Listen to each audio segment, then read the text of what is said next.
Hello दोस्तों, आज हम डिस्कस करेंगे रिलेटिव मोशन का अनदर प्रॉब्लम। क्वेश्चन को ट्राई करने के लिए वीडियो को पॉज करें और सॉल्यूशन देखने के लिए कंटिन्यू करें। आज के क्वेश्चन में आपको दो ट्रेन दे रखी हैं, दोनों ही ट्रेन आइडेंटिकल हैं। तो आइडेंटिकल ट्रेन है तो यहाँ पर हमने एज्यूम कर लिया कि इनकी लेंथ एल है। साथ ही साथ हम लोगों ने ये भी एज्यूम कर लिया कि इनकी वेलोसिटी v1 और v2 है, such that v1 is greater than v2।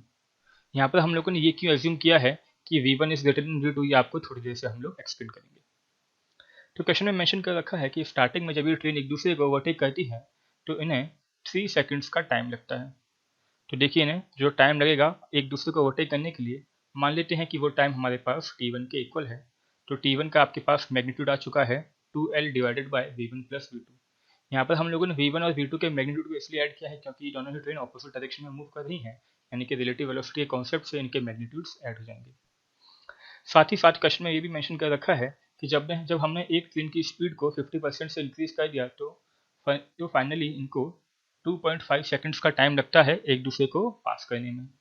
तो मान लेते हैं जब हमने इनकी स्पीड को इंक्रीज किया 50% से, उस केस में जो टाइम लगा उसे हम लोगों ने नाम दे दिया t2।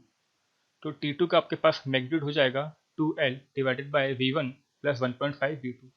यहाँ पर हम लोगों ने v2 को 1.5 टाइम्स इंक्रीज किया है, यानी कि 50 टाइम्स इंक्रीज किया है। यहाँ पर हम लोगों ने t1 का मैग्नीट्यूड भी साथ में रख रखा है, जैसे कि हमें याद रहे कि हमने क्या चीज़ निकाल चुके हैं। तो आपके पास t1 आ चुका है और t1 की वैल्यू आपको दे रखी है 3 सेकंड्स और t2 की वैल्यू आपको दे रखी है 2.5 सेकंड्स। क्वेश्चन में आपको पूछा गया है कि जब दोनों ही ट्रेन सेम डायरेक्शन में मूव करती हैं तो कितना टाइम लगेगा एक दूसरे को पास करने में। तो ध्यान दीजिए, जो हम लोगों ने क्वेश्चन के स्टार्टिंग में यहाँ पर एज्यूम किया था कि v1 is greater than v2, इसकी हेल्प से हम ये कह सकते हैं कि अगर किसी ट्रेन को एक दूसरे को ओवरटेक करना है तो तभी ये हो सकता है जब v1 की ट्रेन ऊपर पीछे की डायरेक्शन में रहे, पीछे की तरफ रहे, और v2 अपने पास आगे की तरफ रहे, तभी v1 v2 को ओवरटेक कर सकेगा। तो देखते हैं, जो टाइम टू ओवरटेक आपके पास आएगा, मान लेते हैं उसे हम लोगों ने t3 नाम दे दिया। तो यहाँ पर आपके पास t3 का वैल्यू आ जाएगा 2l divided by v1 minus v2। यहाँ पर दोनों के ही मैग्नीट्यूड इसलिए यहाँ पर सब्ट्रैक्ट हो रहे हैं क्योंकि दोनों ही ट्रेन सेम डायरेक्शन में मूव कर रही हैं। तो देखिए आपको क्या क्या दिया हुआ है। आपको पता है कि t1 की वैल्यू कितनी है, अभी अभी आप लोगों ने t1 की वैल्यू निकाली। आपको t2 की भी वैल्यू पता है। आपको फाइनली क्या फाइंड करना है, आपको t3 का मैग्नीट्यूड फाइंड करना है। तो देखिए हम लोग यहाँ पर क्या करेंगे, यहाँ पे हम लोग एक छोटी सी मैथमेटिकल ट्रिक अपनाएंगे। बेसिकली इस क्वेश्चन में कुछ नहीं किया है, प्योरली मैथमेटिकल क्वेश्चन ये बन के रह गया है, जहाँ पर आपको ये वैल्यू और ये वैल्यू पता है और आपको इस वैल्यू को फाइंड करना है। तो देखिए हम लोग कैसे सॉल्व करेंगे। यहाँ पर हम लोगों ने सबसे पहले इन दोनों के इन्वर्स ले लिए और जो भी इन्वर्स आए उन्हें हम लोगों ने नाम दे दिया इक्वेशन 1, और यहाँ पर हम लोगों ने इसे नाम दे दिया इक्वेशन 2। तो ध्यान दीजिए, इक्वेशन 1 और इक्वेशन 2 की हेल्प से आप लोगों को यहाँ पर ये t3 को फाइंड करना है। हम लोगों ने क्या किया, यहाँ पर हम लोगों ने 5 times of equation 1 minus 4 times of equation 2 की वैल्यू निकाली। अब देखिए यहाँ पर ये चीज़ आपको सोचनी पड़ेगी कि किस इक्वेशन में क्या मल्टीप्लाई करना है और किस इक्वेशन से कैसे मल्टीप्लाई करके उसे सब्ट्रैक्ट करना है या ऐड करना है, जो भी करना हो बेसिकली।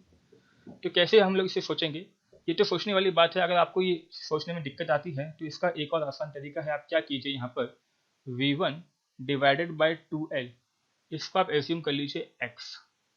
साथ ही साथ y आप एज्यूम कर लीजिए v2 डिवाइडेड बाय 2l को।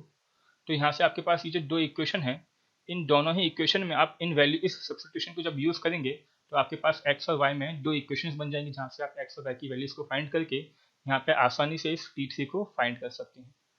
तो यहाँ पे हम लोगों ने ऐसा कुछ नहीं किया है, सिंपली हमने क्या किया है 5 times of equation 1 minus 4 times of equation 2 को देखा है कि इसकी वैल्यू क्या होगी। तो आगे हम लोगों ने इसकी वैल्यूज को पुट कर दिया और जब हम सॉल्व करेंगे तो आप देखेंगे आपके पास आ चुका है v1 minus v2 divided by 2l is equals to nothing but 25 minus 24 upon 15। इसे हम लोग 1/15 भी लिख सकते हैं। अगर आप ध्यान दें तो ये कुछ और नहीं बल्कि इनवर्स ऑफ t3 ही है। तो देखिए ज़रा, इनवर्स ऑफ t3 की वैल्यू आपके पास आ चुकी है। यहाँ से हम t3 बोल सकते हैं कि कुछ और नहीं बल्कि 15 सेकेंड से। अब यहाँ पर बच्चों के मन में एक और डाउट आ सकता है कि सर हम लोगों ने यहाँ पर v2 को 1.5 से मल्टीप्लाई क्यों किया, v1 को क्यों नहीं किया। क्वेश्चन में ये कहीं पर भी मेंशन नहीं कर रखा है कि किस स्पीड को आपको 1.5 से मल्टीप्लाई करना है और किस स्पीड को नहीं करना है। तो ध्यान दीजिए, इसका एक सिंपल सा एक्सप्लेनेशन है कि अगर हम लोगों ने यहाँ पर v1 को 1.5 से मल्टीप्लाई किया होता तो t3 की जब हम कैलकुलेशन कर रहे होते तो t3 आपके पास नेगेटिव आ जाता। ठीक है। और T3 हमारे पास नेगेटिव हो नहीं सकता, इसलिए मैं कह सकता हूँ कि V1 को नहीं बल्कि V2 को हम लोग मल्टीप्लाई करेंगे। तो बेसिकली हम लोग क्या कर सकते हैं, एक एक केस में V1 को मल्टीप्लाई करते, दूसरे केस में V2 को मल्टीप्लाई करते, एक केस में T3 हमारे पास नेगेटिव आ जाता तो उस केस को हम लोग इग्नोर कर देते। ये तो हमारे पास हो गया एक सीधा साधा एक्सप्लेनेशन। यहाँ पे बच्चे कई बार पूछते हैं कि सर क्या इसका कोई बेटर एक्सप्लेनेशन हो सकता है? तो आंसर है हाँ, इसका एक्सप्लेनेशन तो हो सकता है, लेकिन बेटर रहेगा कि आप वो खुद से सोचें, इससे आपकी थिंकिंग भी डेवलप होगी। जो भी आप यहाँ पे अपना एक्सप्लेनेशन सोचें उसके कमेंट बॉक्स में मुझे जरूर बताएं। Thank you.